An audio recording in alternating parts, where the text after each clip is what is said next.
মাছ কিনতে গেছে বহুদিন আগে, একদিন বাজারে, বছর 12 আগের কথা। মাছ কিনতে গেলাম, কাঁচা বাজারে ঢুকতেই দেখি দূর থেকে এক লোক সালাম দিল, লম্বা সালাম, জোর আওয়াজে সালাম দিয়ে আমাকে মানে টার্গেট করলেন। আমি ওইদিকে গেলাম, হুজুর আমি আপনার খুব ভক্ত, আপনার ওয়াজ শুনি। তাই তো আপনি বাজারে আসছেন? হ্যাঁ বাজারে আসছি, কিছু মাছ টাছ নেবো। জি ঠিক আছে হুজুর। বলতেছে না যে আপনি আমার থেকে নেন। তো আমি বললাম ভাই আপনি তো আমাকে চিনেন, তো কিছু মাছ টাছ নেই? তো মাছের ওজন করতেছে, আমি যা নেবো তার চেয়ে বেশি দিচ্ছে। তো বললাম ভাই জান আমি তো এত নেবো না, মাছ এত বেশি দিচ্ছেন কেন? তো হুজুর দোয়ার জন্য দিলাম।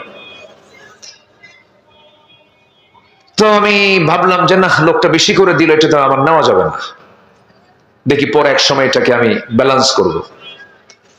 তো আমি সেই মাছগুলো নিয়ে, আগে তো যে কেমনে মাপতো, দাড়ি পাল্লা দিয়ে, দেখি যে একটু ডেবেই গেল। পরে আমি আরেক জায়গায় মাপ দিয়ে দেখি, আমার মনে হচ্ছিল যে মনে হয় হাফ কেজি বেশি হবে, আরেক জায়গায় মাপে দেখি হাফ কেজি আরো কম। এটি জাতির অভ্যাস জানেন, ওজনে কম দেওয়া আর নেওয়ার সময় বেশি নেওয়া। মায়ের মায়ের পেটের বোনকে সম্পত্তি বুঝে দেয় না এই জাতি, চিন্তা করছেন আপনি?